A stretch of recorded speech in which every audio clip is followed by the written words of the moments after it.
Hey everyone, and welcome to Television for the Multiverse, the DC TV podcast from Melfuzz TV. I am Peter, and over on the other side of the screen is Connor. Yes, it is. So it's a weird week, actually. It's a lighter week of shows, because this week we only have a new episode of Arrow, a new episode of Black Lightning, a new episode of The Flash, and that's all we have for new stuff. So we're also going to do an episode of Batman the Animated Series, which still makes for a pretty light week all in. But it's been a lot of heavy weeks for like the last 4 months. So we thought we'll take 2 weeks off I'm taking the victory for the big stuff returns. Yeah. So that's what we've got on this week's show, and there's an interesting mix of things that we'll get into, and we'll see how it goes. But a little bit of news before we get started. First of all, was a teaser trailer for Doom Patrol. I'd hope so anyway, because it's starting in like a week's time. Just over a week. Yeah, it's a week. So a week today. Shit, it is. Yeah.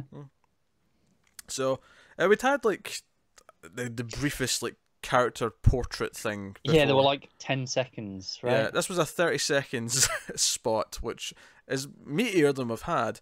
You get a sense of the tone again for sure, and you definitely get a glimpse of a few things that are quite interesting. There's some chemistry between some of the characters in there. You have, Robot Man kind of making jokes about Cyborg and vice versa, which is amusing in and of itself when you think about the fact that Cyborg's part machine and Robot Man is just all machine.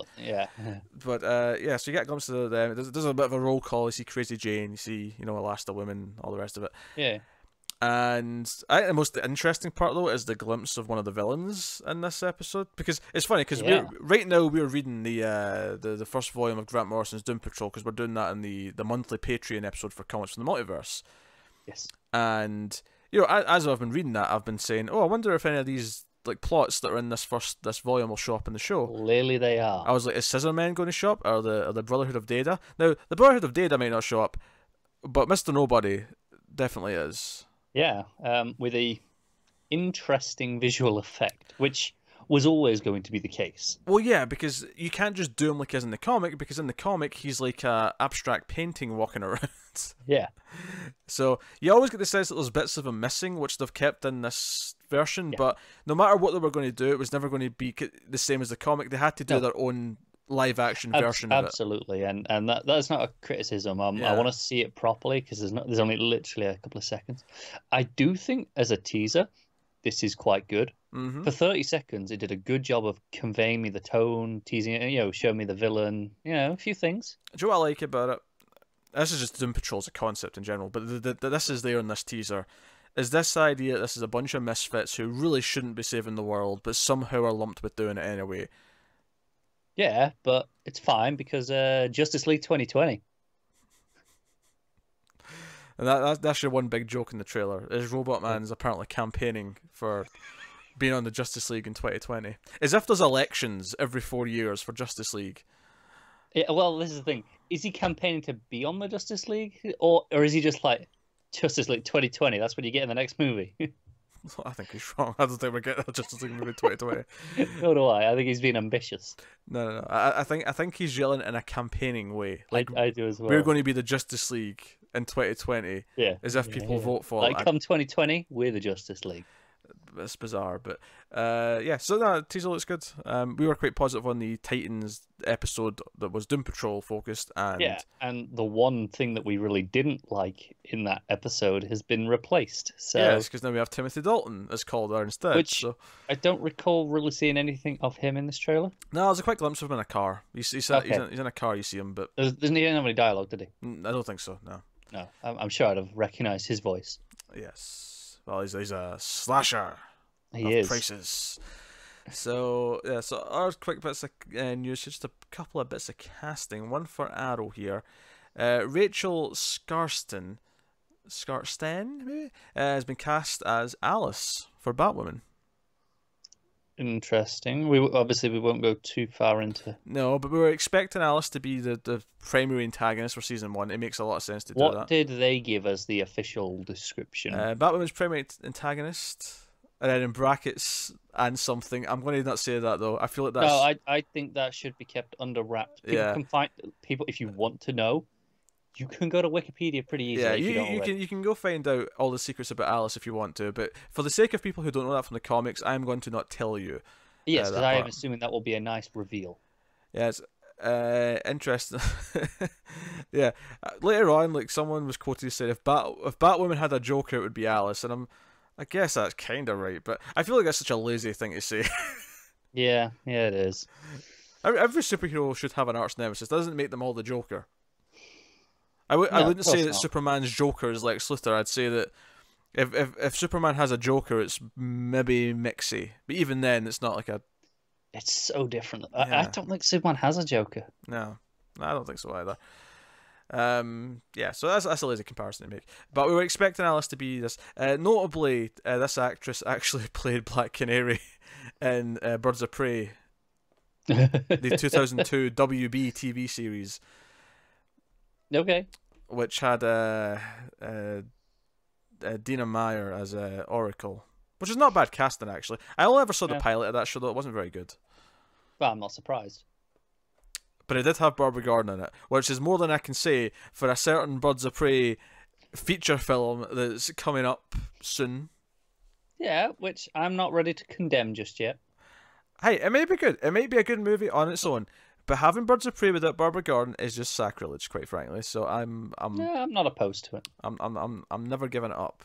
Never giving it up. So that was the first bit of casting. The second bit of casting was for Stargirl. Two actors here. Meg DeLacy's been cast as Cindy Berman, aka Shiv. We have Shiv in season 1 of Stargirl. And the other actor who has not been confirmed for any role, Jake Austin Walker, has been cast. However, due to the fact that he once said that he wanted to play a certain character, and due to the fact that he is, well, ginger, people are speculating that he might be Wally West. Which is a bit of a stretch, I think. Please give me a ginger Wally West. But is that too much to ask? He is indeed ginger. Going from this photo here. I need my ginger heroes. He's very ginger. They've all been taken from me. He's ginger, very ginger. So, ginger actor has been cast in some kind of ginger role. We'll see what that ends up being. Oh, if he said his hair dyed for the show, I'm gonna. Don't even. So yeah, that was a bit of casting news. So there you go. That was pretty much it. Doom Patrol teaser was a big thing, but yeah, I'm actually looking forward to it now. I'm saying it could be pretty good. Yeah, it won't be next week for us doing the show because obviously we record just as the new stuff in DC Universe is coming out. So it'll be 2 episodes. Episode after next was when we'll review the first episode. Although I think because it's in episode 1, we might actually have a separate standalone review up early. We might. We haven't actually spoke about this. We do usually do that. No, we didn't for Titans because I was away. Yeah, that was the reason why it didn't happen with Titans, but we have done it in the past for Krypton and Black Lightning. So I think we will be doing that. We'll look at. We'll shuffle the schedule. Yes, we'll look at things and we'll get a. If you don't care about that, you just want to wait for the podcast. That's fine. But on YouTube there will be the standalone review, which will be edited into the podcast. Will be up a bit earlier, I think. Yeah. But hey, so on to the shows then. We have Arrow. It's so weird starting with Arrow. I don't like it. Do you know what's really bad? You know when you were doing your intro and you were like, "Oh, there's no Supergirl, these shows." Mm-hmm. I kind of tune you out. Yes. And that was going on in the back of my head. You know, I was vaguely paying attention. Mm-hmm. And then you started moving on to the next thing, and I went, in my head, I went, shit. I don't think I watched Supergirl. I think I forgot to watch it. Like 10 seconds after we were just talking about it not being on. This is what starting with Arrow does to me. So this was Arrow's 150th episode, which was the famed documentary style episode narrated by Kelsey Grammer, which is the first thing we have to talk about. Okay, I got Kelsey Grammer for about half an hour. Oh, recording time. In terms of actual audio listening time, we have him for about maybe 2 minutes. Yeah. I see. Okay, some points I liked. I immediately chuckled because they start with the full proper Warner Brothers logo. You know, with the piano music, right? And it's in 2.35:1, and I was like, oh, okay, I appreciate these touches. This is cool. Here's the thing, though. So they cheated on the ratio, though, didn't they? They cheated on the ratio. It was very clear that they didn't actually shoot it for 2.35:1. They just slapped black bars on it later on the stages because it clearly was not framed for that ratio when they shot it. But the other thing here, though, is that the first segment is this documentary. It goes straight into documentary stuff, and it's like that for 9 minutes. I actually checked it just before we started recording. I wanted to know how long it was out of the 42 minutes, right? It was 9 minutes. Here's the thing. At about the 7-minute mark, as we were watching this, I said, now, they should commit to this for the whole episode. However, this is actually really dull. Nothing of value had been had by this point in the episode.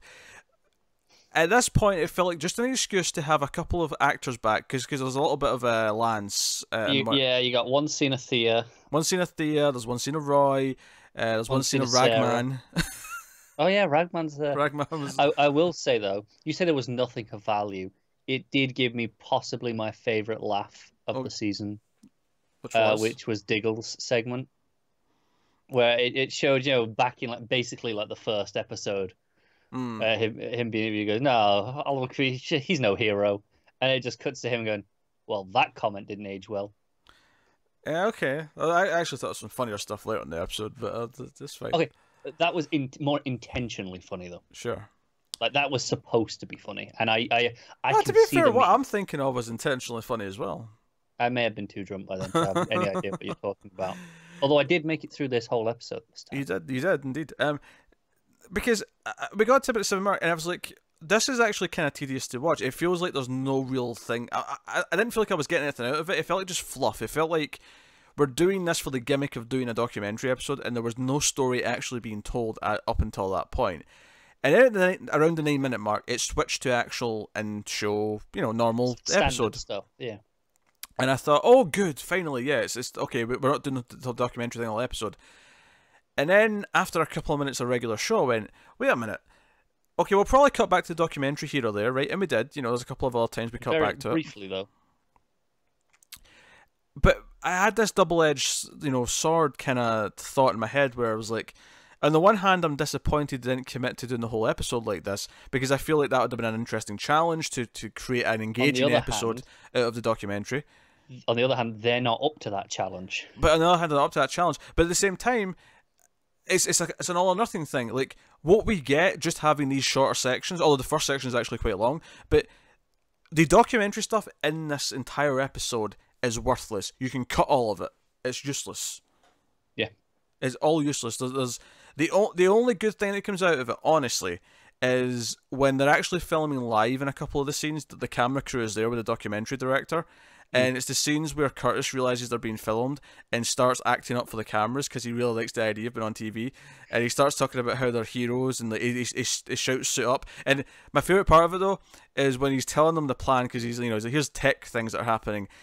Mid explanation, he turns to face the camera to finish his explanation and talks right into the camera. And that made me laugh. And it was an intentional laugh, so I'll give them points. That was funny. Yeah, I think Curtis was actually a bright spot in this episode. The stuff with all the secret satellites that Argus have, and he was just openly saying that in front of the cameras, and then turn to the cameras and be like, "Which I didn't say. You didn't hear any of that." No, that stuff was funny. It was definitely the best stuff Curtis has had all season. There's no doubt about that. It's a very low bar, but it was actually all right. Yeah.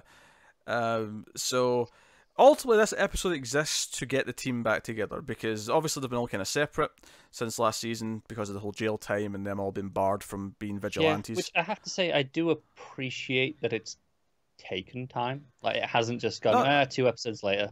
Honestly, my biggest problem with it is that it feels like it just kind of happened almost out of nowhere. It didn't feel like they were trying to put the things back together for a while. It felt like all of a sudden we're just thrown into this situation where, like, oh, we need the whole team on board to fight the bad guy. And I'm like, this bad guy has been, like, poorly set up for, like, half of an episode. I can't even remember the bad guy. He had, like, a really crappy mix of Deathstroke and Prometheus in his outfit. It looked like they'd reused like costume parts and just repainted them. But he was going around killing like vigilantes. It was implied that he went after Ragman and Huntress. See, I vaguely remember that stuff. Mm-hmm. I remember him getting, because it goes after Emmy, right? I don't remember him. I can't picture him at all. He's generic as shit. Like, there's nothing to remember. And that was the thing. I was like, I like the idea of there being a threat so bad that the team has to be the team again, right? That is like just standard superhero team 101. Yeah, you have to build that threat Yeah, over a series of episodes. Build that threat until like they have to come together, but it just kind of feels out of nowhere. Pretend he's Cicada. And I actually joked early on that I should just give everyone a badge, and funnily enough, that's how the episode kind of ends. The mayor decides to tell Dinah that we're not going to press charges. Instead, because you're actually useful, I'm going to give you can deputize everyone. So now Team Arrow is back together. That's Felicity, Diggle, Curtis, Renee, Dinah. They're all back together under the law. Like, they're all working as it's almost a police squad. Yeah, it's basically like the Stars team from the hit video game series Resident Evil, or the Major Crimes from the Shield. Was that what they were called? No, it was a Strike Force. Major Crimes is a Batman thing, actually. Yeah, that's what I thought you were going with. No, I wasn't going with that. No. And I was like, is it? I was like, it's not like that.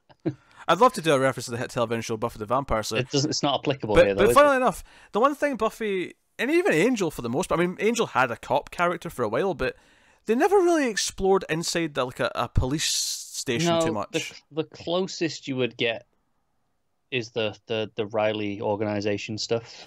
Yeah, I'm just thinking, like, compared to every other TV show, including these superhero shows, like how big a part the police station in the town or city is. It's actually kind of amazing that Buffy, outside of a couple of small scenes here or there where it was relevant for obvious reasons, just ignored it for like the whole run. It did, didn't it? It's a sign of good writing, folks. I'm just saying. Is it though? Because there's nothing inherently wrong with having a police station be important. Twin Peaks would like to have some words. Yeah, but that was about people in the police station. That's fine. Beside the point. That's about cops. Of course, there's going to be scenes in the police station. Look, I'm just saying that it's just, Buffy was above and beyond. Anyway, but it's like, no, seriously though, it's actually interesting to think about that I never did that. Like, explore how the police, like, how much do the police know about the demons and the vampires in the town? Or, like, what can they do with that? This is kind of interesting. We could have done with one episode, I think. Are you criticizing Buffy for it not doing that? No, I'm just saying there was more things to do. There's always room for more Buffy. But yeah, so. But the team gets back together. Even Curtis suits up. Everyone gets back in their costumes. Wild Dog's back in his costume.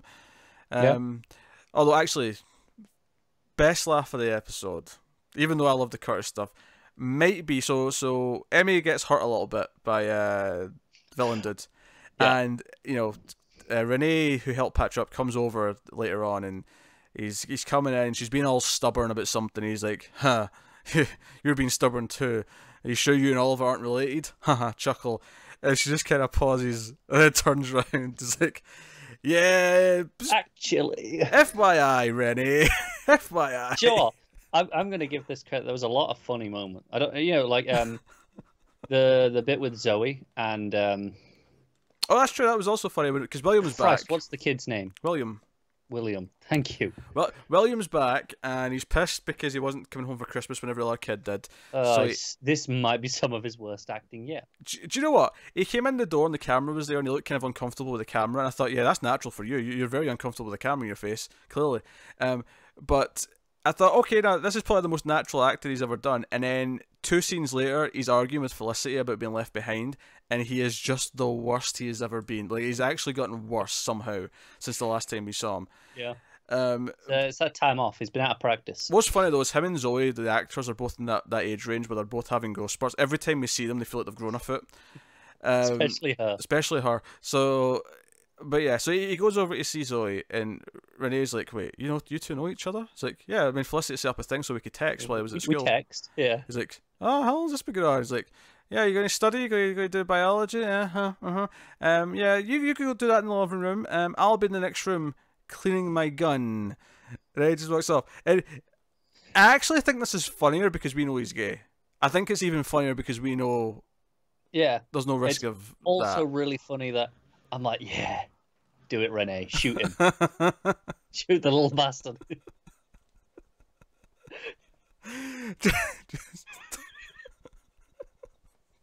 Save us from those flash forwards. Cut them all off. Just change the timeline. I want a comical misunderstanding. I want Renee to walk in and thinks something's happening, shoot William in the heat of the moment, and then Zoe turns around, she's just like holding a carrot she was about to eat or something like that. I don't know. Just, something comically stupid. Just any excuse for him to be shot, is what you're saying. Pretty much. But and to its credit, this was a properly funny scene, intentionally so. Yeah, it was. It was intentionally funny, and again, I think it was doubly funny because we knew he was gay, and that made it extra kind of just the extra layer to the humor a little bit. Because the joke here is that Renee's jumping the gun, no pun intended, right? Yeah, he's jumping to conclusions. Yeah, definitely. But I mean, we've been saying for a while, Renee's probably the most enjoyable character on the show and has been for a while. Yeah, I mean, he is enjoyable. He's not a character that I'd actually want on a Green Arrow show, if that makes any sense. But given this is what we have, he is pretty enjoyable. Yeah. I'm not saying, he should get a wild dog, Renee. That's what we need on Green Arrow. I'm saying where we are, he is consistently the most enjoyable, and this is no exception. Yes, this was funny. Zoe, to be fair, Zoe doesn't usually disappoint. No, but we don't get enough Zoe. That's true. At least young Zoe. The older Zoe's not bad, but she's stuck in the flash forwards. It's all shite. Yeah, it's not the same, is it? No. So, where were we going with this? I don't know. Arrow. Something happened at the end. They came back together. I never got to the whole thing. So Emmy tells Renee that she's Oliver's sister. What's funny about this though, on top of just that moment being funny, is that it immediately cuts to a scene where Oliver walks into Dinah's office. It's like, hey Dinah, there's something I've been keeping from you. And I just started laughing. I'm like, he's going to tell her. Yeah. He's going to tell her. And he's like, yeah, see that new Green Arrow? It's like, yeah. What about her? It's like, she's my sister. And I think her first response is like, yeah, but Thea's out of town. He's like, no. I've got another sister. Oh, Joe, I think makes this really funny is because it's almost self-aware of how soap opera and bullshit this is. That it's just go with it. It's fine. Yeah. Just go with it. I will say it managed to double down this episode on Moira being the worst. Somehow. Yeah, because I don't know who he's talking to, but he's talking about my father's awful. He cheated on my mom, and he was supposed to take care of this kid. He said a rough life, and no thanks to Moira. No, it wasn't that. It was and then my mother didn't help. But it was he really emphasized that part. Yeah. Like somehow she was still more responsible than his father, even though his father was definitely way more responsible. Yeah, but it's all Moira's fault. I don't know how this keeps happening for some reason. I don't know. I don't usually mention fashion, but I just want to mention Dinah was rocking this really snazzy looking suit this episode. She had like a shirt and tie with I don't know what it was. It was because she's usually smartly dressed, but this was like a really fancy suit with a tie. Formal. Yeah, working formal. It looked like a 40s suit almost, like a 40s pinstripe kind of thing. Yeah. Look good though. This tells you what's interesting on Arrow that. It is consistently the only time I ever talk about fashion, because I've spoken about Oliver's use of ties in the past and his choice of colour matching. Oh, do you remember when Laurel had that nose ring that kept blurring out? Oh God, yeah. Yeah, I remember that. That was the thing.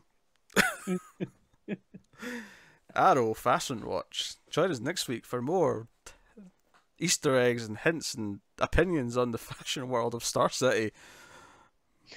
Yeah, why not? There's bound to be something. So yeah, they end up saving the mayor and saving everyone at the city hall, and then it's like, oh, you're in violation, everyone, but Dinah and Oliver, who are on the payroll, are getting arrested for being vigilantes, and then just give them badges. So now everyone has a badge, and it's all sorted, isn't it? Cool. They come back into the bunker at one point, and Oliver's like, we're going to rebuild, we're going to set it back up again. So at least we're getting the bunker back. And then the final scene was that we get a flash forward, and the chick who was in the fighting that we met before, she goes to the bunker, and it was a really weak ending actually, because she basically says like, it was like a really just like vague threat. It wasn't like a line, a scene ender. It wasn't even a scene ender. That made an episode ender. I remember feeling like, oh, it just ended. I remember feeling that. I don't remember what the scene was. It was just something like, oh, Star City will pay or something like that. But it was like, yeah, we already know that people are planning to blow up Star City in the future. We're aware of this already. It's fine. Yeah. But yeah. Yeah, I mean, dear. not the worst episode of Arrow because it made us laugh a few times. No, that's true. It at least was funny in places. I still think most of the interview stuff was filler. I feel like 15 minutes to 20 minutes of this episode was just outright filler. Oh, absolutely. And then the actual like aspect ratio in the documentary stuff was clearly added on after the fact. They didn't film for that aspect ratio.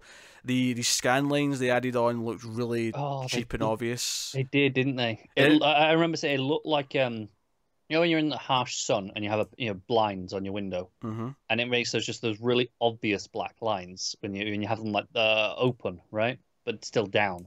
It looked exactly like that, just like someone had done that on the screen.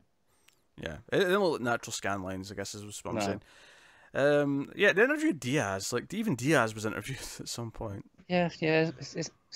Why? Why have they got access to him? Isn't he off doing Suicide Squad shite? No, because that was all a ruse. There was never going to be Suicide Squad. No, I know, but they had him off in the other building, didn't they? Like in the Argus building still. Oh, sure, yeah, but...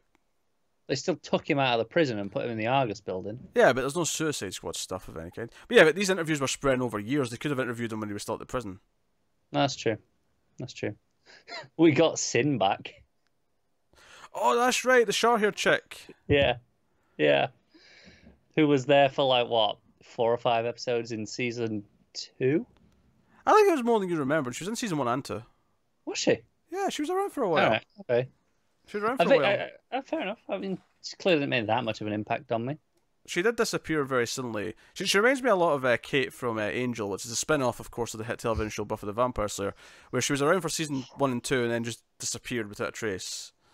Yeah. Except this time she came back for this random interview. Yeah. And also that only went 5 seasons, and this is already on way too many. Yes, well, that went out in a bang. It could have went more, and it should have went more, but at the very least, I'm not disputing that.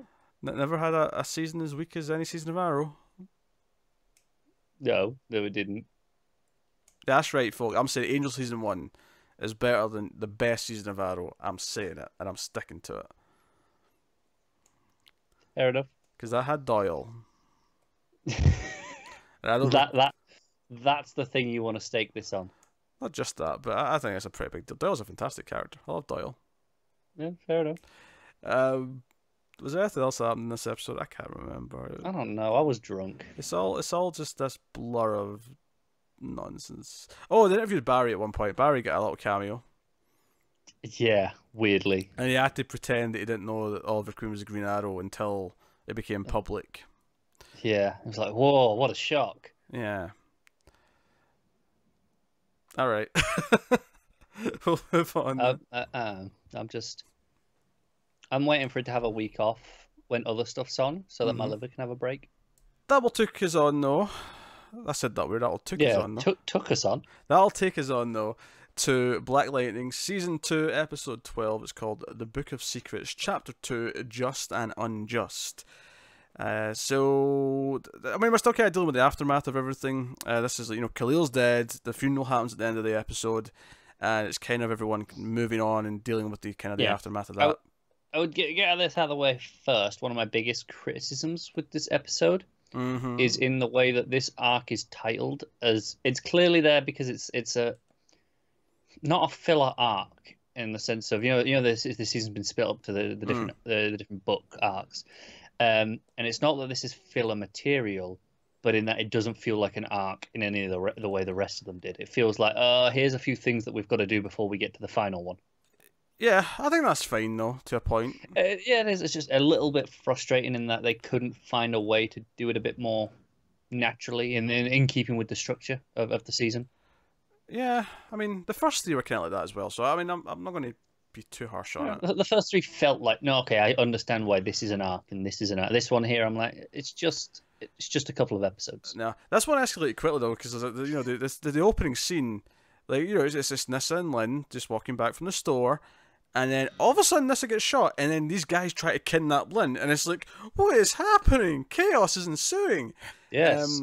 And then, luckily enough, the Markovians have struck. Yeah. Do you know what? I actually kind of love that Black Lightning seems to be delving into Markovia, because given what happens in this episode, it feels like it's going to be more of a thing. It's not just like it's not just Jace was in Markovia at one point. No, Markovia, which was a throwaway thing last week that we mentioned. But it's playing a factor this week, and it seems like it's going to play a factor because they're trying to kidnap Metas because they want meta powers. They go after the therapist from the Jennifer was seeing, and she uses her main powers to just kind of make them buckle as if it's nothing. Yeah, Bill Duke shows up to save Lynn, meaning that he was following her, so that raises a whole lot of questions that she's not happy about, and she confronts him at one point, and he's all, like, you're lying to me. Just he's in his little golf cart, and then they go on. And Nissa did get shot, but it did go in. However, her powers kind of kicked in, like, sort of. She instinctively held her breath when it hit her. Yeah, so it got into the flesh, but didn't go into anything too serious. Yeah, I don't think they said I went like an inch deep or something. Yeah. So it's like, it's in, it hurts, but it's not massively serious. I don't actually hate this. That sounds like, I think some people might complain that this is a little bit, she should know it's coming if she wants to, like, block it, but I'm kind of okay with her being not completely vulnerable. I'm okay with it for one bullet. And then, so she holds her breath, and then it stops, right? It doesn't have to, once she starts breathing again, it's lost its momentum. It's not going further in. It stopped there because it blocked it. You're saying that if she does this once, she has to have it taken out and heal before she can start using her power again. Is that what you're saying? No. But like, so if she gets shot here, so the bullets, and she takes that breath, so she's holding it, and the bullets, so it stops the momentum of the bullet, so it stops it going in any further. I think then she can go back to breathing normally, and the bullet's not getting any worse. But if she gets shot a second time, I think that's when it'll be cumulative, and it'll be significantly worse on that second bullet. Okay. Presumably, though, if she sees it coming, though, she can hold her breath. Yeah, if she sees it coming. I'm saying if she's shot and she's down, right? Okay. In the way that she was here. Okay. But yeah, so she has a subplot where she's helping this woman who's been abused by her boyfriend, this thug gang member. Yeah. She goes around, beats him up, and it's funny because they almost expect that she's there to steal the money because they've heard about her. They've got like a name for her, and she ends up saying, "No, I'm here about you." Yeah, their name was Blackbird. Was it Blackbird? And she like holds him up against the wall and beats the crap out of him a little bit, and then it turns out the girl was leaving. And it's funny because I feel like this kind of fits into some of what she's been doing this season, but I think there is a natural turn here where, she's been helping people all season by getting money for things, right? And she does that a little bit here as well because she takes some money for the Khalil's funeral. Well, I might as well. Yeah, because Khalil's mother can't afford to pay for his funeral. So she does that. But I think there's a natural turn here where she's going to start maybe broadening what she's doing. Like she's taking on more direct, like, these people need help specifically kind of thing. A bit more grassroots. And the fight itself, I thought was, when she's going through the room with all the thugs, I thought it looked quite good. Yeah, on the way out, it was like, hey, you want a hallway fight? Yeah, have a hallway fight. Which, it wasn't quite as good as some of the other hallway fights, but it was all right. It was pretty good. Yeah, for a subplot in an episode, it was a pretty solid little fight. Yeah. So, no, that's good stuff. Jennifer is, like, basically ready to be a superhero. Not for the right reasons, necessarily, but she's like, hey, give me a suit if I need one, but we're going to have Tobias, Dad. Let's do it. Yeah. She's like ready for vengeance. She is. She's out for blood. Yeah. And I think it channels it in a nice way where, they sort of give in and say you can go back to school because that'll be better for you. And I'm assuming this is where the arc is coming for Jefferson in the way that, obviously he still wants to kill Tobias, right? Yeah, he's kind of given it. He's kind of accepted from Henderson, though, that he's going to, like, help him take him in officially. It is, but I think it's more, he's still, if he's got the chance, he would. But I think it's more him teaching his daughter, like, oh no, this isn't what we're meant to do. Yeah, through teaching, he will sort of learn it for himself almost. Yeah. Which is fine. It's a good way. Yeah, that wasn't a criticism. I think that's just, I can see that's where it's going, and that's a fine thing to do. But I think what it does is it channels her thing for justice, right? And she has that really nice scene where she goes out to the school and people are like welcoming her back. Actually, there was a critique I wanted to mention in the last episode. She has a new haircut, which is fine, but I did think it was weird that she seemed to get a haircut right, you know, it was between finding out about Khalil and then going to the hospital to see him. She seemed to have a haircut then. Yeah, I would have saved it if possible, saved it for this episode because obviously it's like okay, she got a haircut for the funeral. Yes, that's fine. No, it was the timing of when the haircut happened in the story between not this episode but the last two She episodes. stopped to go and change her hair. It felt weird, the timing, and maybe it's just something they couldn't get around. Maybe the hair change wasn't because the actress just wanted a change. Maybe there was a reason for it that was just out with control. But but hey, so that was a nice scene, and then she has kind of a moment where she kind of stands up to someone, but it's not in a violent way, right? Because she almost powers out when she's looking at the memorial, right? Yeah. That's in the school. And then she ends up sort of defending it because the principal's got the guards taking it down. And then she ends up sort of, people are around and they're filming because the principal comes up and starts like telling her to take it down. It's against school rules. And she's like, no, this is a memorial for someone that we all just lost. And the principal's like, nah, it's a thug. And the principal being the shithead, you know, sort of racist that he is, which he's always been, kind of starts firing in. And it feels like a very natural moment because the people are filming it because he's getting kind of, you know, because as soon as she calls him racist, he starts like deflecting and being like, oh, no, of course, you want to win an argument. Obviously, racism is suddenly involved in the discussion. And it goes on. And it's kind of a nice scene because everyone kind of sticks up for her and sits down and takes a knee, as it were. And she gets carted off. But she kind of does it without losing her temper. She does it without... Yeah. She just sort of accepts that this is what's happening. Yeah. My favourite bit of this is afterwards. So when Jefferson comes round. Which, by the way, I realised during this scene that we've not seen him in the school in like 4 or 5 episodes. However, I don't think it's because the show has shifted its focus. It's just because that entire last arc took place over like 2 nights. Yeah, I agree. But I do. This made me realise I'd missed him in the school. Yeah. But when he comes around the corner, the principal's like, let's get him into class, get him sorted. He looks down at them and he's just like, sounds like a job for the principal. And he holds up his, because they're all putting their arm up. Yeah, and he puts his up. Yeah. No, it was a really nice scene. And I like that he doesn't even know it was his daughter that was involved until later. And then he comes storming out of the office and he's like, what the hell were you playing at? You called guards on my daughter. What are we talking about? And then the principal gives him this story about how he had a really shit life and he was eating dog food and his parents were addicts. I appreciate that Justin did seem genuinely he's like, oh yeah, you assume that I've had an easy life. He's like, but my dad was a heroin addict and the other one watched them OD. It's like, and he did seem genuinely taken aback by that. He was like, okay, may have misjudged him a little bit. But it doesn't justify anything he does or anything he says. No. And the thing about it is it's like, okay, you had this horrible life, but the point is, as Jefferson points out, is that, no, you're given the benefit of the doubt, right? Yeah. No one assumes that about you. And I think it almost makes him even less sympathetic that he seems to have this vendetta because he isn't given this sympathy that he perceives everyone else to be getting. Like, he feels kind of vindictive. Yeah. And because in this scene, because up until now he's not been like well spoken or anything like that. He's always been clearly kind of a dick about everything. But I felt in this scene he went one step further and kind of lost his temper and kind of like really got emotional about what he was talking about. And you can see it on his face because after Jefferson leaves and he sits back down at his desk, he kind of hits the desk and he's like, no, he's first. Because instead of threatening Jefferson to like get him fired or threatening him with his job or anything like that, he just he went in deep with his argument. He went in deep with the insults, or not insults per se, but and I thought it was an interesting scene.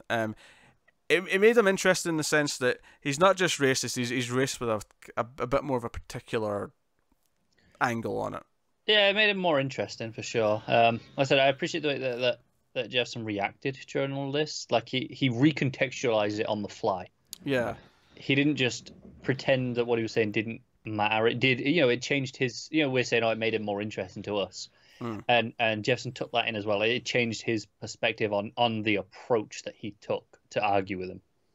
Yeah, he tried to appeal to something that might have made sense to him. But of course, he is a bit of a dick, and he didn't take it. He didn't. He didn't try to meet any mutual ground. He put his foot in the sand and said no. Obviously, he's a dick. That kind of goes without saying. So you have this stuff. Because the Markovian kidnappings are happening, or they're attempted anyway.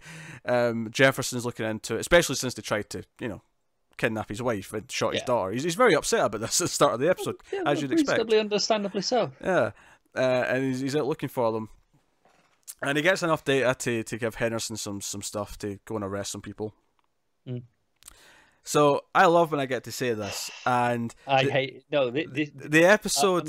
So on a silver platter, this episode handed me diplomatic immunity because they arrest the bad guys from Markovia, but it turns out they have diplomatic immunity.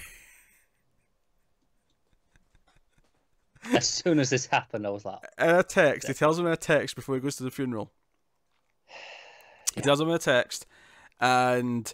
You know, I smiled as soon as I read that. I smiled. It's a really sad scene because they're all going to a funeral, and I just had this grin on my face because I'm like, I get to say diplomatic immunity again. I knew exactly what you were gonna do, and I went, ugh. And for anyone who's unaware, this is from Lethal Weapon 2. It's a joke because there's the South African villain keeps saying that every time they try to arrest him. It's hilarious. I love it. So. Yes, diplomatic immunity. Meanwhile, Tobias and Todd are still looking into the meta pod kids, the secret ones, and Todd basically discovers that they were actually used for like covert ops at one point. Yeah, which is interesting. But it's like, do you know what? Can't do much more on this tech. I have no idea what the hell I'm doing. Yeah, it's ancient. It's before I was born. And Tobias like, well, instead of assassinating Jace like we're going to, let's bring her on as a more permanent member of the team then, so that she could do this. Because she's back in her cell. I never even realised they were going to put her back in her cell. Obviously, they just bored her for the night, and they bribed the guard because we saw that last episode. Yeah. But they put her back. Says how they could get away with bribing the guard, though. Much easier for, it's only a night, we'll bring her back. Yeah, because then no one was asking questions, because as far as everyone else was concerned, she was just in her cell all night. Yeah. But yeah, so there wasn't as much Tobias this episode, but enjoyable as per usual. Yeah. We got a bit more of Grace and her powers developing. Nissa's actually starting to notice things and ask questions. Probably the more interesting thing about this, though, just on a meta level, is that there's now Black Lightning and Thunder comics in Universe. Yeah, I'm not sure how I feel about this. It's too soon. Do you know what's funny for me, actually? It was, I just started thinking about it, and I was like, okay, most superhero comics, though, a big part of it is, like, who the secret identity is, right? And what they're doing when they're not superheroing.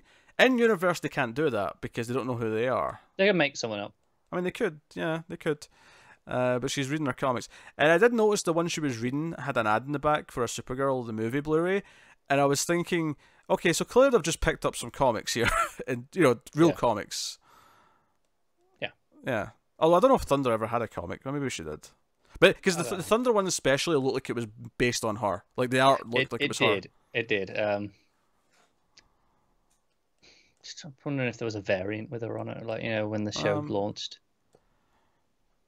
Maybe? I don't know. Maybe they just got, hey, can you knock us up a comic? Yeah, maybe. Yeah, maybe they just took another comic and put another cover on it. Yeah.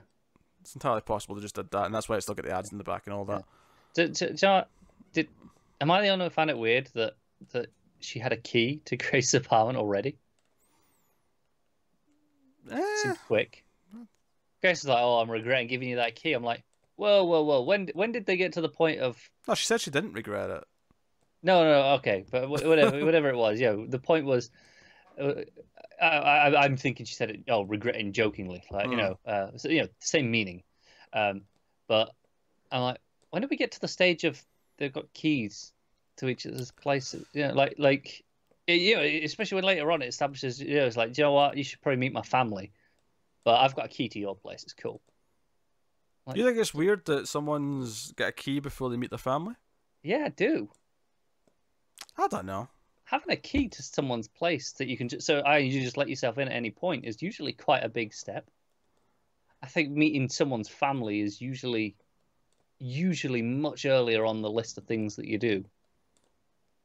I don't know. Maybe I just don't care about introducing people to my family. But I'll let that ride for a while. I'll happily get married and have 3 kids before I introduce the wife to the family. I get why you do that, but Nyssa is very close with her family. True.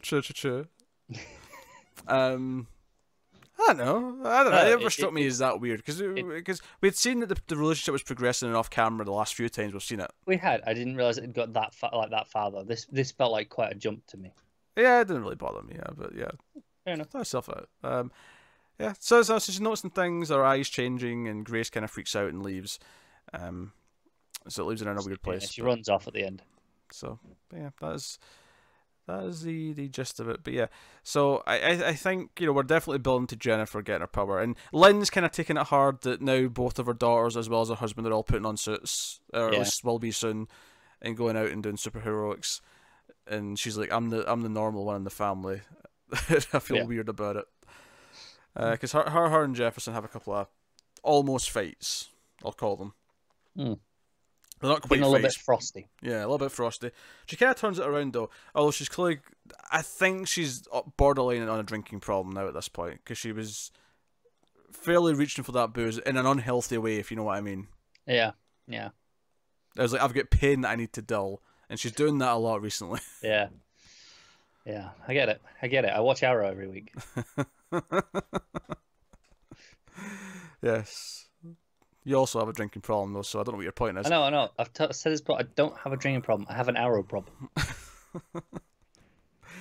All right, well, I guess that's Blacklight. Honestly, it was a solid episode. I probably liked it more than last week, I think. I like it more than the entire last arc. That's fair. But I think it's not as good as some of the earlier stuff in the season. But I think it was probably solid. Yeah, yes, lack of spine ripping out, of course, as per usual, but... Yeah. See, that's going to have to be held against every episode of the show from now on. I don't know. Jennifer had that really good scene with the principal, and, we had a couple of standout scenes. And I'm liking that it's seeing this Markovia stuff. Like, we're actually dealing with this other group that once met us. Yeah, so... I feel like at this point, it's got to be setting it up for next season. Probably, very probably. Because I mean, they're kind of building in the background. We did say that about 5 things last year, and then almost all of them Tobias. No, they did, but I hope it's for next season because we've only got a few episodes left of this, and it feels like they're only just being introduced. Jefferson's like, yeah, Markovia, and I heard about that on the news. Something going on over there. I'm like, okay, world building is happening. They're being established. I'm okay dabbling with them for the rest of the season, but I don't want them. Here's a more interesting question, though. Do you think we end Tobias' story at the end of this season? No, I think it's a 3-season story. Yeah, it's 2 seasons. I could see that. It feels like having Jen get in on it now feels like, okay, we have another season of, like, the stakes getting higher. I think he's only just, relatively speaking, the story, he's only just gone public as, okay, I'm alive. You can't touch me. I've got the community on my side. And he's trying to get his 4 metas. He's basically his little army that he can use. So I think you have to go, before you can finish with this story, you have to swing it back around so that the public perception of him has changed again, and then have him be an outright villain in the open for a little bit at the end, I think. Yeah. Either that, or I could see them maybe like kind of defeating him this season, but he's not done. Like we still have him in prison maybe for a while. Maybe. And then the breakout, and then I definitely feel like it's a 3-season story though. Yeah, that's fair. Because I'm wondering if the Markovia stuff. I was just thinking if is that a way we're starting to set up things for post Tobias maybe down the line, where do we go once Tobias is dealt with? Because it will have to be dealt with eventually. So we'll go to the Flash then. The Flash season 5 episode 13. It's called Goldfaced. So Flash is on a hell of a roll right now of having just trash for most of its episodes. Trash is being generous. This was bizarrely highly rated by some outlets on the internet, which will remain nameless. But I'll just say that I'm baffled by any positivity about this episode, beyond maybe 1 or 2 minor points. Okay, can we just, first of all, the first thing I want to actually mention is that now, for the second time in 3 episodes, he was back in last episode, but 2 episodes ago, Cisco was oddly missing, and it was explained that he was off working on the cure. This episode, Caitlin says, "Oh, Cisco sent me the how far he's got in the cure. This latest test batch or whatever," and then she proceeds to explain how it's working. And all I could think was, Cisco should be explaining this, but for some reason Cisco's not here. To the point that I am 90% sure this was written as Cisco dialogue in the original draft of this script, and they went, "Oh no, Cisco this time, Caitlin." I wonder what Say he's these doing. I lines. wonder, is he winding down? Is he leaving the show, or is he just like filming a movie, or is there crossover episodes where Cisco's going to be on something else, so he had to take some time off from this show? I don't know. Like, it feels like for some reason we didn't have the actor, and because of that, we have 2 episodes now, not quite back to back, but just very close to each enough, other. yeah. That we've had to awkwardly explain why he's not here when it really makes no sense, because he can vibe, he can literally portal here anytime he needs to when stuff goes down. Yeah. Now, admittedly, this episode arguably suffers less from it because they all kind of split up into their own plots, and none of them kind of become what they're all focused on. Yeah. None of them really know the other one's in a crisis. But more on that as we go. So the main plot of this episode is that to use this meta cure on Cicada, they need this bit of tech that came from was it Ivo? Yeah, I think it was Ivo. Yeah. Who of course is a DC, Yeah, no, staple. obviously we set up Ivo as a company, I think it is in this world. With in the last crossover. Yeah, Professor Ivo's the thing in the comics. So not Flash specifically, although I'm sure he's popped in Flash here or there, but it's just a DC thing in the comics.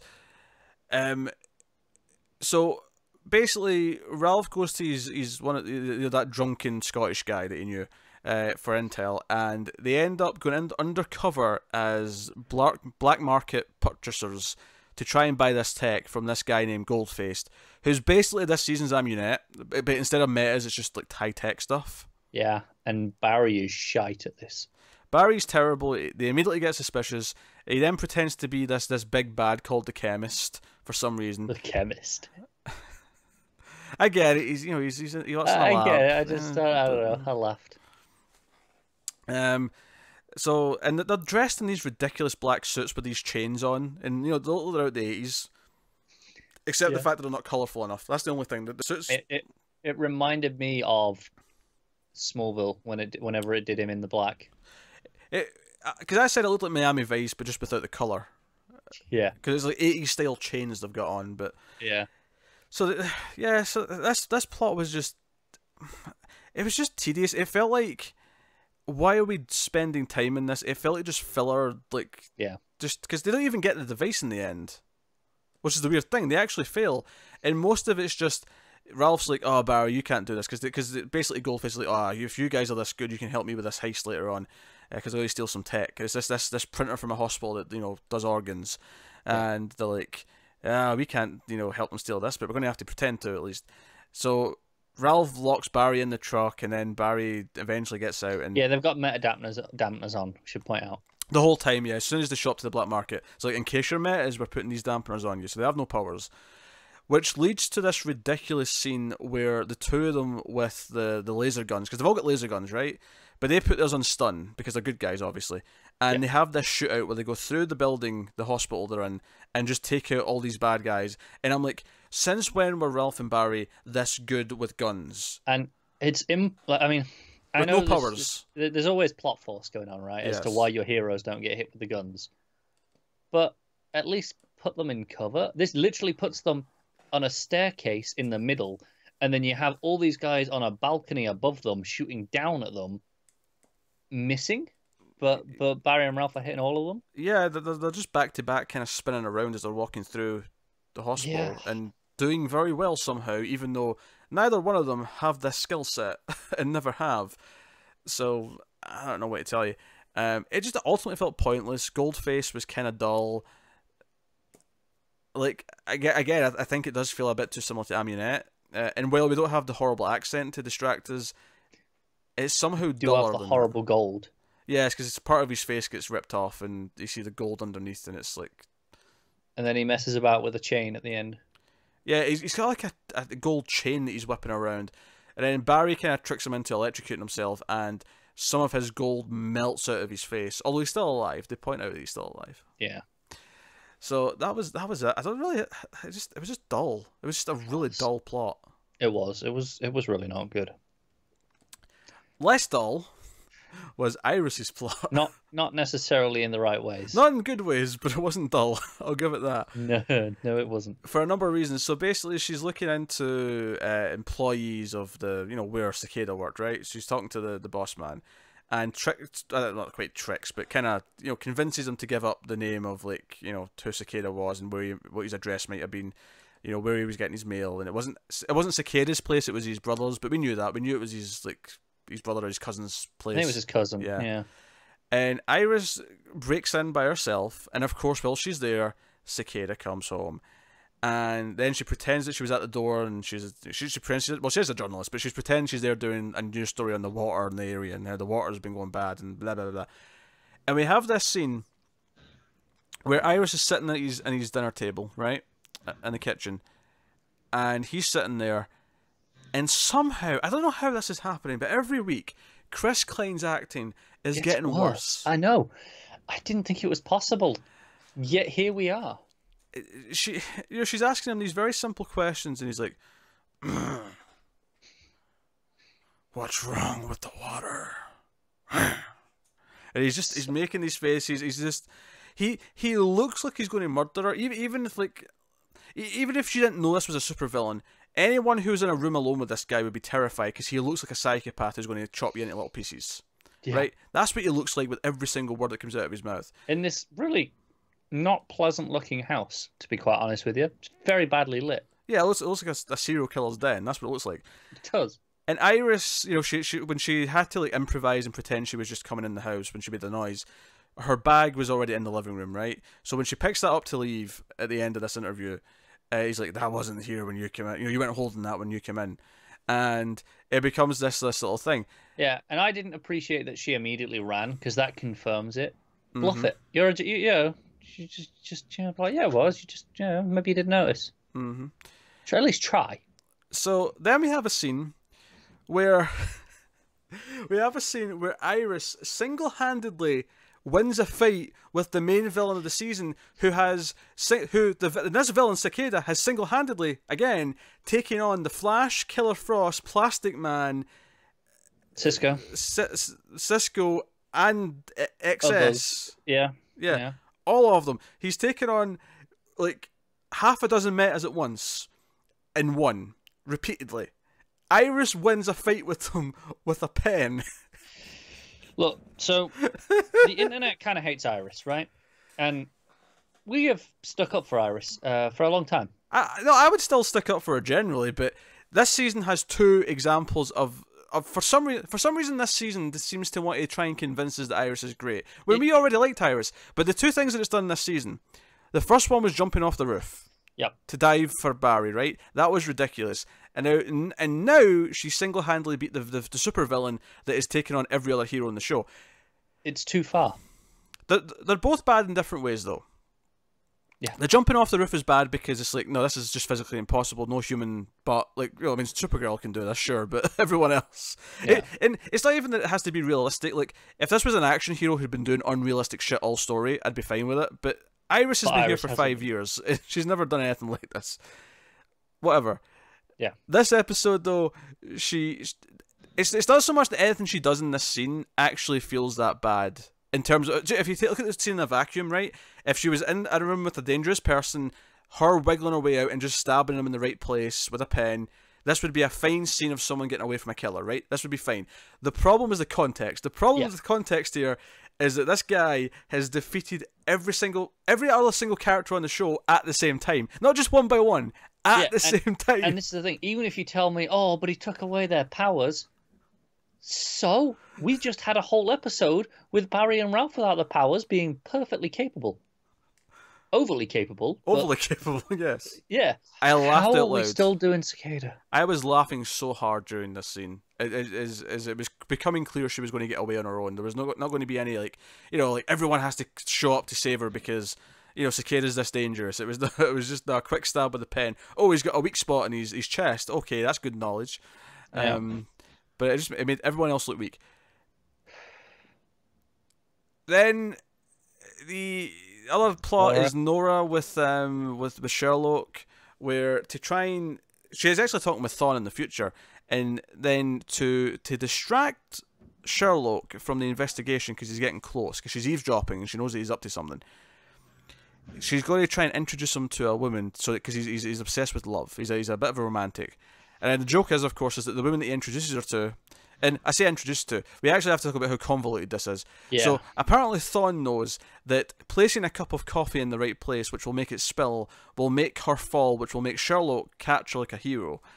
Somehow. Yeah. And I laughed during this, in the sense when it got to and you like, why this woman, why does it make that much of it? I went, I bet she was one of his wives on a different earth. Turns out she's all the wives. She's all the wives. Yes, we get a council of ex-wives the same way we've had a council of Wells, where they're all the same women just from different earths, which was funny when they all popped up. I laughed. Right, I'll give it some credit. And then he's mad at Nora because now they all know where she is. And they all want their alimony, so that's it. And still playing into the Sherlock theme because they're all Miss Adler. They're all Miss Adler, yeah. So he had a Watson, whatever it was. Watson.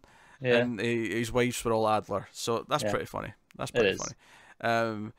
But the plot was only mildly enjoyable overall, though, because it does have a very subplotty kind of feel to it, where it's like, okay, it's just to kind of distract us, but we're having some fun, that's fine. Which would be okay if the rest of the episode was good, but it's still arguably the best part of the episode. I don't even think it's arguably the best part. It is the best part. Admittedly, though, I laughed more at Iris breaking away from Cicada because that was just hilarious. Not on purpose. Yes. Like when the Council of Ex-Wives shows up, that wasn't intentional. Like, you're supposed to go. Oh, yeah. You're supposed to think. The thing with Iris though is I started laughing when the chase started. I was like, is she about to get away with no help on her own? And I started laughing at the ridiculousness of the writing. Yeah. And then, of course, it happened, and I was like, what is this? All I know is Flash, since it's come back from the break, has repeatedly justified me adding this to the drunk night. Yes. It's done nothing to make me go, maybe I made a mistake. Maybe I was too hasty. I was right, because this is better drunk, like Arrow. And that's sad, because it didn't used to be. There's not a lot to defend here. Flash has been pretty shit. yeah, it has. Flash has been pretty shit. How this episode was getting positive reviews. I actually missed the vote. I can't believe I'm saying this, but I agree. Actually, we forgot to mention last week the name drop of Red Death, which we commented when we were watching the episode, but we forgot to mention it on the show. Yeah, there was a casual mention of Red Death in the Flash Museum or something to that effect. And, of course, Red Death, if you don't know who Red Death is from the comics, Red Death is actually a merging of a Bruce Wayne and a Flash from a different Earth. It's a Bruce Wayne that... who is it? I can't remember the story well enough now, actually. Who is it that dies in that Earth that makes him go crazy? Sure. I'm not sure. There were so many of these different Bruce Waynes. There was like 6 or 7 of them, all the Dark Batman. But on this Earth, the Bruce Wayne sort of goes crazy and evil, but he merges with the Flash, so he's got speed powers. So that's who Red Death is. It's a Batman, evil Batman Flash, essentially. Yeah. So if that's a tease for who the villain is next season, I mean, on the one hand, it means we're going back to a speedster, but honestly, after these last 2 seasons, maybe that's a good thing. Yeah, I would be intrigued to see how they... Because obviously you can't do Bruce Wayne, right? So I'd be intrigued to see what take they do on Red Death. Although Red had a great design, if nothing else. If they can replicate that costume, that's a good start. I feel like... I don't think you ever have to see his face. Or maybe like he just has Barry's face, and that's how they get around this. Like, it's still a merging of Batman and Flash, but it's Barry's face that's under the mask. So when he eventually has to take his mask off, it's just Barry. Yeah. Do you think rather than evil Batman, it's kind of evil Green Arrow in this world? I hope not. Well, the whole point of doing Red Death is that it's like a Flash with the bat ears. Like, no, I get that. I'm with you. I understand that. I'm totally on board with that. I'm just saying, I know Batman is technically established now in this world. Because what would it be? Just a Flash with like a hood on? Yeah, I don't know. See, it feels so weird to me to play up evil Bruce Wayne as a concept. Well, you don't focus on the Bruce Wayne element of it. You just say, okay, why is Flash look like Batman and he's evil? You just focus on the Barry. Say, maybe it's Barry who went crazy. But half of the appeal of the Red Death, for me at least, was it's Bruce. You know, he's got Bruce Wayne's mind, that of Batman's tactical mind, and that doesn't have any place in this universe He can because we still, haven't established. But we haven't he, established any semblance of what Batman is he can in still this have world. that. I don't think you need to establish that to do that. I think you do for it to have any impact. No, I think you swerve some of it more towards Barry a little bit so that you can get around like not having like a proper Bruce Wayne that we can reference, and I mean, I have to go down that route. I mean, this might just be an Easter egg. I mean, it'll actually be a tease, but Yeah.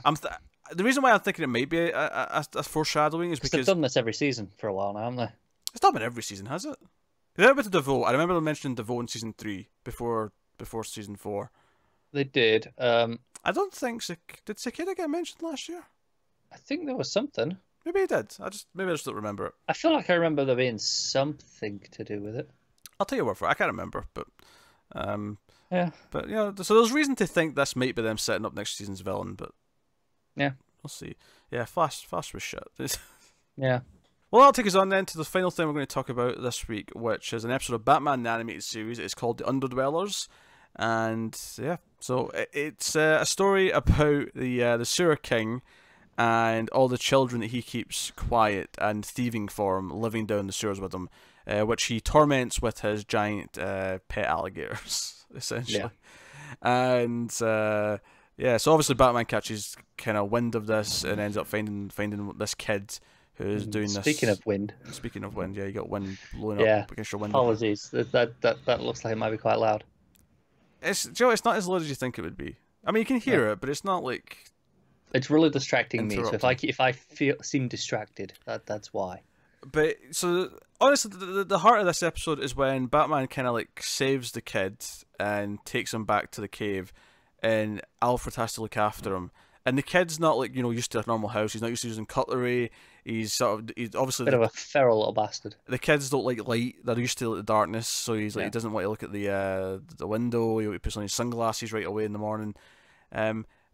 Alfred chasing him around and having to put up with his shit is kind of the fun of the episode, I think, for the most part. Yeah. This is maybe my least favorite episode so far. No, I agree with that. I think it's because the Sewer King himself is a bit lackluster. I think also because the plot of the hidden society of kids that are being held captive is just not that great a plot idea. No, this is very much one of the episodes that was aimed at the kids watching, on the Saturday morning, right? Because we spoke about the first handful about how they were aimed at different audiences, they were doing different things, and some were aimed more at the adults, some were aimed more at the kids. This one definitely feels like it's the most kid episode yet. Yeah, that's not really what I've got a problem with it, though, to be honest. No, I mean, it feels like it rests on its laurels a bit because it's like, well, this one's that's how I felt about it. I didn't necessarily get that so much because I think the middle part of the episode when it is the kid with Alfred, right? All that stuff I think is pretty fun. It's just the villain and the general idea of what the episode is that kind of falls flat. Ultimately, I think it's only could ever be so interesting because it's just a type of plot that typically it doesn't do much with it, does it? No, but there's some nice Batman moments as per usual. Alfred's got a bit of sass, especially when he's with the kid and he's trying to make him take a bath, or he's trying to like wake him up in the morning, or the kid steals all the cutlery and Alfred's like, "Oh, I could have sworn I put down some cutlery there." Oh well. Yeah, as you do. And the kid just sees to be his hands anyway. There's some delightful hijinks to be had there. Sure. Yeah, I agree. It's a pretty, I don't want to say boring episode because, like I said, the middle bit's fun. It's just underwhelming. I think, especially coming off the last couple. We had the Poison Ivy one last time. I think it was the last one we did. So obviously, you don't want to do another big villain, back to back, right? But that felt like such a world building episode. Like it was setting up things for the future. It felt like it had a place in the mythos. Whereas this one, it feels like, no, this is pretty forgettable. We're not coming back to this Sewer King stuff. Oh yeah, it's fairly standalone. Like I doubt much of it'll pop up again later. I don't remember any of it popping up again. I don't either. Yeah, I could be wrong when I said that. I just don't remember any of it. To the point where I wasn't even sure who the villain was going to be at first. Like, we were interested in the kids. I'm like, okay, so someone's got all these kids working for them, and I was actually in my mind going, okay, what Bat villain is it? And then it got to the sewer king, and I was like, oh, okay. Yeah, I was like, okay, oh, sure, right. sewer king. Yeah. Whatever. It's no Kite Man. That's all I'm saying. Hell yeah. That is the one defect of Batman in the animated series. Kite Man, I do not believe appears in any capacity. Therefore, it is not perfect. If he does. If Kite Man somehow appears. And we just didn't know.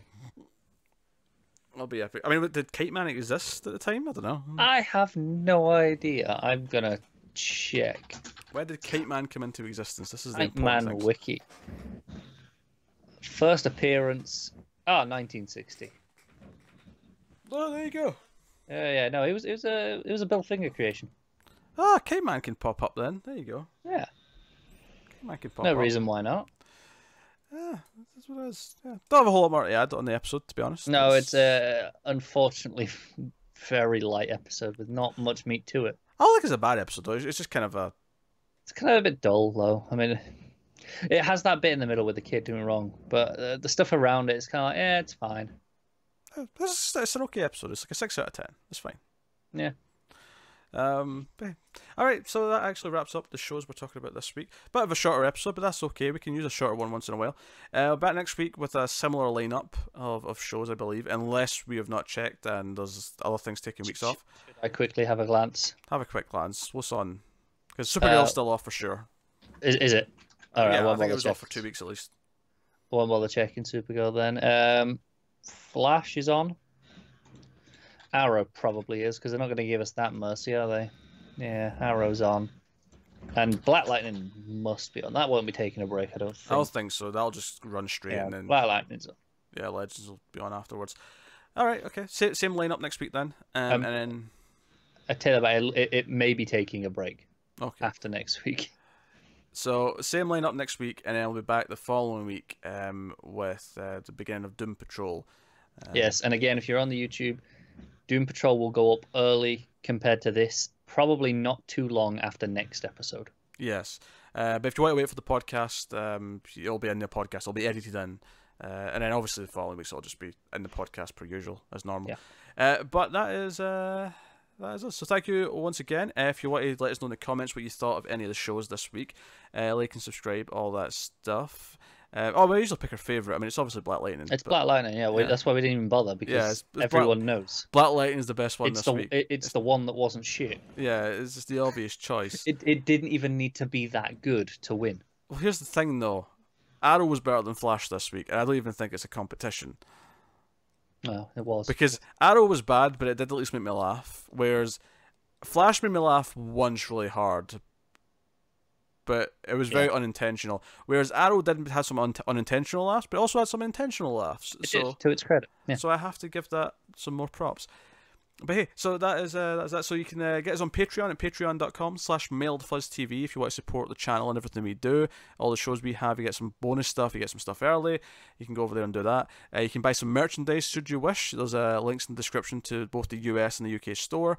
Get us on the Twitters at DC Comics Podcast for specific DC comic stuff and comic book stuff in general, or just at mailed_fuzz for general updates on all the shows we do. So that is us though. So thank you once again for watching or listening. We always appreciate it. Keep watching DC TV and superhero shows and all that kind of thing. And always remember that sometimes we screw things up for the better.